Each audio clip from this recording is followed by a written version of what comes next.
අද මගේ මේ වීඩියෝ එකේ කතා කරන්නේ සබ්වූෆර් ගැන. ෆෝල්ට් එන අපි කොහොමද නිරාකරණය කරගන්නේ කියලා. ගොඩක් අයට ප්‍රශ්න තියෙනවා සබ්වූෆර් එකේ බේස් එක මදි. ඒ කියන්නේ ක්වොලිටි එක මුලින් තිබ්බ තත්ත්වෙ දැන් නැහැ කියලා. දැන් සාමාන්‍යයෙන් අපි සබ්වූෆර් එකක් පාවිච්චියට ගොඩක් අය දැන් පාවිච්චි කරනවා. සබ්වූෆර් එකකින් බලාපොරොත්තු වෙන්නේ ක්වොලිටිම බේස් එක. බේස් එකේ සවුන්ඩ් වල බේස් මට්ටම තමයි වැඩිපුරම සබ්වූෆර් එකකින් අපි බලාපොරොත්තු වෙන්නේ. ඒකෙදී හුඟක් අයට තියෙන ගැටලුවක් තමයි සබ්වූෆර් එක අරන් අවුරුද්දක් විතර ගියාට පස්සේ අපි ගන්නකොට තිබ්බ සවුන්ඩ් එක මුලින් තිබුණ සවුන්ඩ් එක දැන් නැහැ. සවුන්ඩ් අඩුයි. බහැලා තියෙනවා කියලා. ඒ කියන්නේ ඒකට අපි සාමාන්‍යයෙන් තේරෙන විදිහට අපිට ටෙක්නීෂියන් කෙනෙකුට කියනවා නම් කියන්නේ සවුන්ඩ් මදි කියලා. එතකොට අපි ඒක කොහොමද නිවැරදි කරගන්නේ? ඒකේ දෝෂේ මොකක්ද කියන එක බලන්න ඕන. තව සමහරක් අයට සබ්වූෆර් වලින් ප්‍රශ්න තියෙනවා. සබ්වූෆර් එකත් එක්ක ඒ කියන්නේ හම් එකක් එනවා. ඒ කියන්නේ සාමාන්‍යයෙන් සවුන්ඩ් එක යම් කිසි මට්ටමකට විකෘතිතාවයක් ඇති වෙලා. ඒ වෙලාවට අපි කොහොමද ඒක නිවැරදි කරගන්නේ? ඒ ටික තමයි මම අද මේකේ වීඩියෝ එකේ කතා කරන්නේ PCB එකත් එක්ක ඇති වෙන ගැටලු ගැන.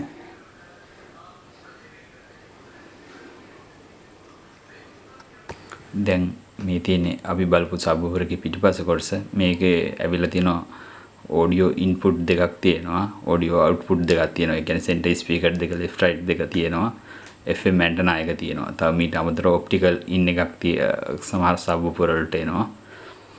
ඒ කොටස් ටික තමයි සබ්වූෆර් එක මූලික අපිට දැක බලා ගන්න තියෙන්නේ මුලින්ම. ඊට පස්සේ දැන් අපි මේක ගලවලා බලමු මොන වගේ PCB එක මොන මට්ටමක තියෙන්නේ කියලා.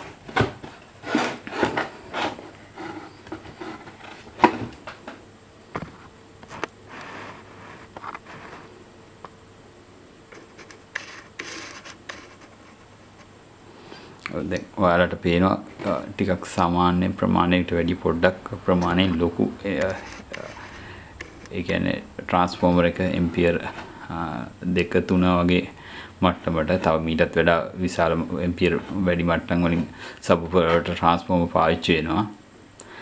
ඒකෙදී ඒ උසස් මට්ටමේ කියන්නේ ක්වොලිටි බේස් එකක් ගන්න තමයි ට්‍රාන්ස්ෆෝමර් එකේ ඇම්පියර් එක වැඩි එකක් ගොඩක් වෙලාවට සබ්වූෆර් වලට යොදලා තියෙන්නේ. හැබැයි දැන් මේවට AC power supply සම්බන්ධ වෙනවා අලුතෙන් එන ඒවාට. ඒත් තාමත් අවර ක්වොලිටි එක ගන්න ගොඩක් වෙලාවට ට්‍රාන්ස්ෆෝමර් එකක් තමයි සාමාන්‍ය සබ්වූෆර් එක වැඩිපුරම පාවිච්චි වෙන්නේ.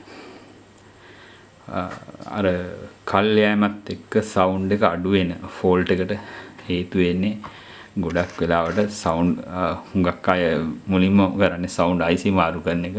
නමුත් සවුන්ඩ් ICම නෙමෙයි ඒ ෆෝල්ට් එකට හේතු වෙන්නේ. ඒකට ස්මූත් කැප් ඒ වලින් බේස් එක අඩුවීමක් සිදු වෙනවා. ඒ කියන්නේ මේ මූලික පවර් සප්ලයි එකේ ස්මූතින් කරන්න තියෙන කැප් දෙක, ඒ එකක් එහෙම තියෙනවා. ඒ ටික බලලා චෙක් කරලා ඒවා දෝෂ වෙලා තියෙනවා නම් චෙක් කරන්න ඕන අනිවාර්යයෙන්ම.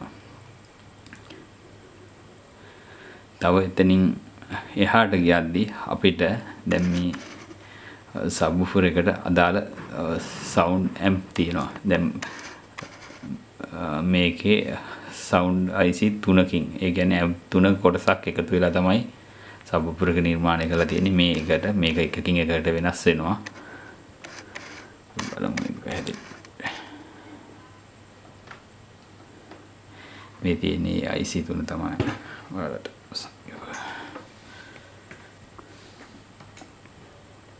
දැන් මෙතන IC 3ක් තියෙනවා. එකම පරිමාණයේ වොට් ගානේ IC. දැන් මේ IC වලට එන ඉන්පුට් කැප් තියෙනවා. ඒ කියන්නේ මේ වගේ පොඩි සයිස් එක. ඒවා ගොඩක් වෙලාට 1UF 10UF වගේ එනවා. පොඩි ප්‍රමාණයේ කැප් එනවා. මේ කැප් වල ඇති වෙන දෝෂ තත්ත්වයක් නිසා IC එකට එන ඉන්පුට් සිග්නල් එක අඩු වෙලා අර ටික කාලයක් යද්දි සවුන්ඩ් එක අඩු වෙනවා. ඒ කියන්නේ මුලින් ගන්නකොට අපි පාවිච්චි කරනකොට අවුරුද්දක විතර කාලේ ක්‍රමයෙන් සවුන්ඩ් එක බැහැලා. ඒ කියන්නේ අපි බලාපොරොත්තු වෙන මුල් තිබ්බ සවුන්ඩ් එක නෑ සබ්වූෆර් එකේ. අන්න ඒ වෙලාවට කරන්න තියෙන්නේ මේ කුඩා කන්ඩෙන්සර් මාරු කරන්න ඕනේ ඉන්පුට් පින් වලට එන එක. ඔයාලට දැන් IC එකේ ඉන්පුට් පින් එක අඳුර ගන්න අමාරුයි නම් ඒක පහසුවෙන්ම පුළුවන්. මේ IC නම්බර් එක Google search engine එකක search කරාම අපිට අනිවාර්යෙන් IC එක ක්‍රියාකාරීත්වය supply කොච්චරද output එක කොච්චරද signal in pin එක මොකද්ද කියලා පහසුවෙන්ම අඳුර ගන්න පුළුවන්කම ඇති වෙනවා. මේ condenser වලින් ඇති වෙන දෝෂ IC වල කාලයත් සමග IC වල දෝෂ ඇති වෙන්න පුළුවන්. නමුත් IC මම මේ කතා කරන්නේ IC මාරු කරලා වැඩේ හරියන්නේ නැහැ. අපි ඕන කෙනෙක් මුලින්ම කරන්න යන්නේ ටක් ගාලා සවුන්ඩ් මදි නම් IC බහැලා කියලා IC එක මාරු කරන්නේ. ඒ තත්ත්වෙන් එහාට ගියාම IC එක මාරු කරත් මේක කිසිම වැඩක් නැහැ. ඒ විදිහමයි කියලා කියන්නේ. එතෙන්දී අපි කොතෙන්ටද යන්න ඕන? ඊළඟ අදියර මොකද්ද අපි කරන්නේ? අපි කොහොමද ලෙඩේ හොයාගන්නේ මොකද්ද කියලා. තව එකක් ඊළඟට හම් සද්දයක් ඇති වෙනවා. ගාන සද්ද එනවා. කොච්චර දැන් සවුන්ඩ් එක අඩු කරත් ඒක ක්වොලිටි එක නේ. සවුන්ඩ් තියෙනවා නමුත් හම් සද්දයක් එනවා. ඒ වෙලාවදී අපි මේ ප්‍රධාන රෙක්ටිෆයර් ඩයෝඩ් ටික ඔක්කොම පරීක්ෂා කරන්න ඕනේ. මේ කාන්දු වීම ඇති වෙලා ට්‍රාන්ස්ෆෝමර් එක අධික රත් වීමකට ලක් වෙන්න පුළුවන්. ඒ ගමම මේ කැප් මේ ප්‍රමාණින් අවසානට ලොකු වෙලා ඒ කියන්නේ ඉදිමිලා පිපිරීම් මට්ටම දක්වා යනවා. මේ ඩයෝඩ් පරීක්ෂා කරලා කාන්දු වෙච්ච ඩයෝඩ් තියෙනවා නම් අනිවාර්යෙන් ඒ ඩයෝඩ් හතරම එක සැරේ මාරු කරලා දාන්න ඕන අලුත් ඒවා.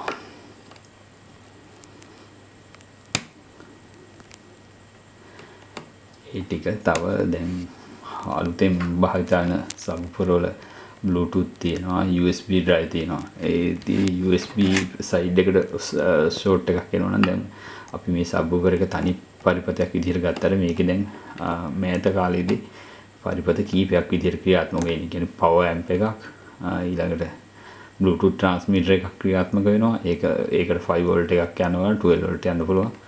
එතෙන්දී ඒ සිග්නල් වෙන වෙනම දෝෂෙදී බලන්න ඕනේ. Bluetooth වැඩ කරන්නේ නැත්නම් මේ නැප් එකට අදාළ පරීක්ෂා කරලා වැඩක් නැහැ. ඒ Bluetooth transmitter එකට අදාළ voltage පරාසෙ output out වෙනවද කියලා ඒ pin වලින් check කරගන්න ඕන.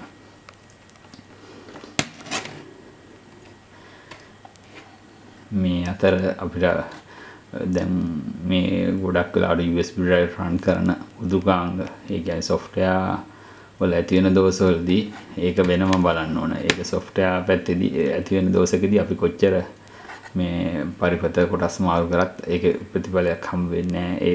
ඒ අවස්ථාවේදී අන්තර්ජාලය පාවිච්චි කරලා ඒ අදාළ software එක ගන්න පුළුවන්ද කියලා බලන්න ඕන. අප්ඩේට් එකක් දෙන්න නම්. ඒක pen drive පැත්තේදී තමයි ගොඩක් වෙලාවට බලපාන්නේ. හැම කොටසටම අද වෙද්දී මේවා පාවිච්චි වෙන්නේ මුදුකාංග මතම තමයි ඉතින්.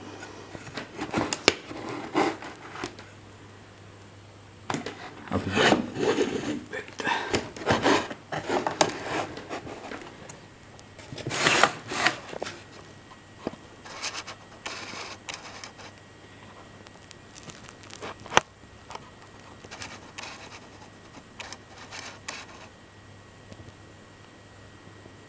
වලට පේනවා දැන් මෙතන කුඩා මයික්‍රෝ චිප් තියෙනවා.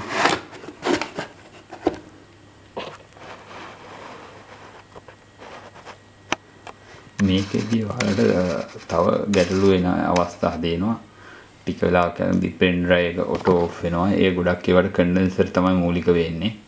condenser වල ඇති වෙන දෝෂ නිසා ඒ ප්‍රශ්න ඇති වෙනවා. pen එක off වෙන run වෙදී off වෙනවා. pen එකට දෝෂ ඇති වෙනවා. supply වැඩි කමින්. එතෙන්දී අපි බලන්න ඕනේ මෙතන තව තියෙනවා කුඩා පරිමාණයේ regulator තියෙනවා. 5 volt supply out කරන ඒ regulator වල 5 volt එක හරියට out වෙනවද නැත්නම් regulator short වෙලා තියෙනවා. මුකුත් වැඩ කරන්නේ නැහැ ඒ වෙලාවට. subwoofer එක on කරත් off කරා වගේ හම් සද්දයක් විතර ටක් ගාලා ඇති වෙලා නැති වෙනවා. ඒ අවස්ථාවටත් බලපාන්නේ ගොඩක් වෙලාවට අර කුඩා පරිමාණයේ regulator 70.5 ඒ වගේ කුඩා regulator මේ board එකේ පාවිච්චි වෙනවා ගොඩක් වෙලාවට.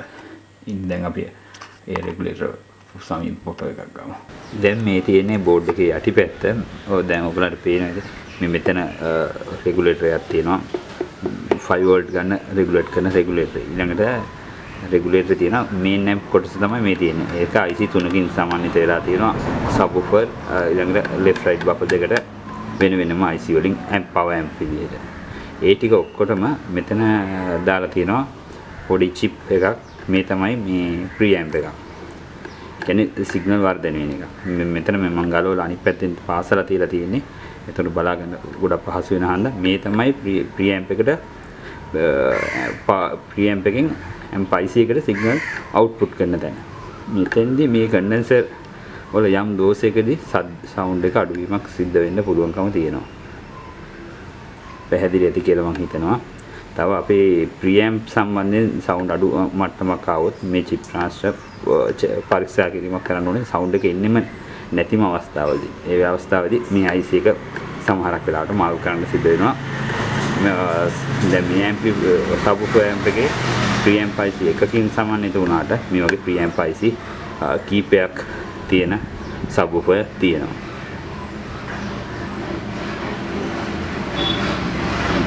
සරලයි මේක ගොඩක් සංකීර්ණ මට්ටමට යන්නේ ක්‍රමයෙන් තමයි. ඒ කියන්නේ කොටස් විදියට තමයි බැලුවොත් අපිට ලේසියෙන්ම තියෙන දෝෂේ නිවැරදි කරගන්න පුළුවන් සබ්වූෆර් එකක. ගොඩක් වෙලාවට සබ්වූෆර් එකේ සවුන්ඩ් අවුට් කරන්න නැති ප්‍රශ්න තමයි එන්නේ සප්ලයි හරියට තියෙද්දි. ඒ වෙලාවේදී මේ ටික තමයි පරීක්ෂා කරලා අපිට දෝෂේ නිවැරදි කරගන්න පුළුවන්කම තියෙනවා. ඊටාම් පහසුවෙන්. පිට සබ්වූෆර් එක තව අවස්ථාවක දෝෂයක් ඇති වෙනවා. විනාඩි 15ක් විතර වගේ කාලයක් හොඳ තත්ත්වයෙන් වැඩ කරනවා. හිටි හැටියෙම ස්ටෑන්ඩ් බයි මූඩ් එකට යනවා සබ්වූෆර් එක. එහෙම වෙන්නේ ඇයි කියලා හොයලා බැලුවොත් ඒකෙදි මේ left right එන උෆර් දෙක සමහරට දෝෂ ඇති වෙලා තියෙන පුළුවන්. ඒ කියන්නේ මේකේ කොයිල් එක ෂෝට් එකක්.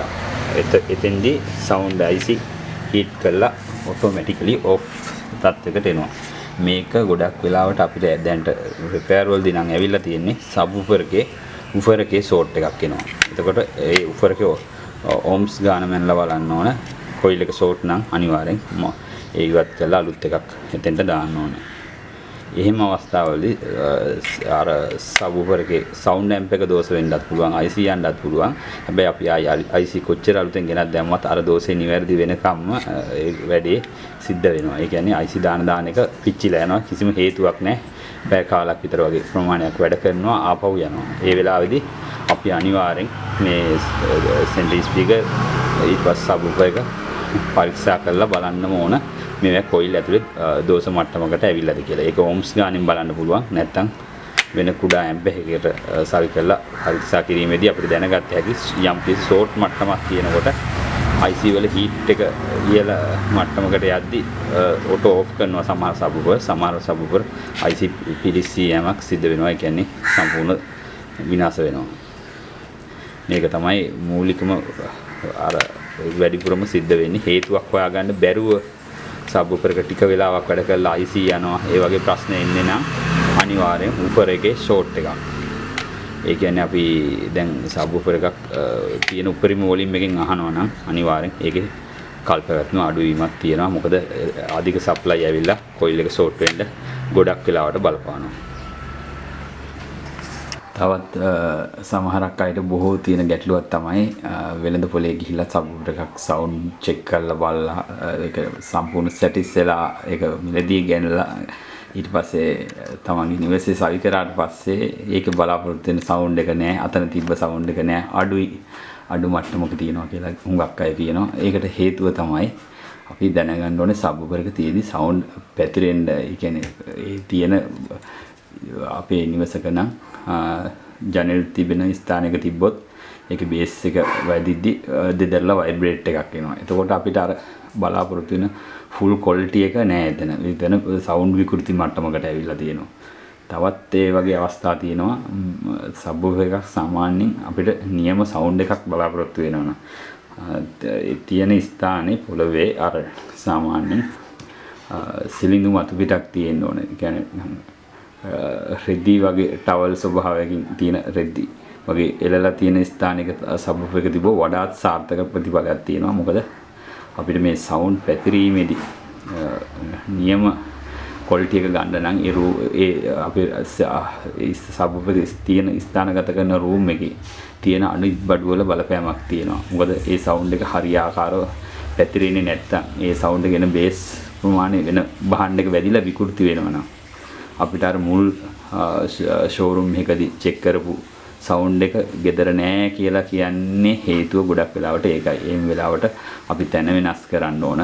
එතන gedara කාපට් එකක් තියෙනවා නම් ඒක සවුන්ඩ් වලට මැච් වෙන්න, ඒ කියන්නේ සවුන්ඩ් එක පහසුවෙන් පැතිරෙන සුළු ටවල් වගේ ස්වභාවික කාපට් එකක් නම් ගොඩක් යෝග්‍යයි. සවුන්ඩ් එක උපරිම ක්වොලිටි එකෙන්ම අපිට ගන්න පුළුවන්. ওই වගේ අපි හිතන්නේ නැති කාරණා ගොඩාක් බලපානවා.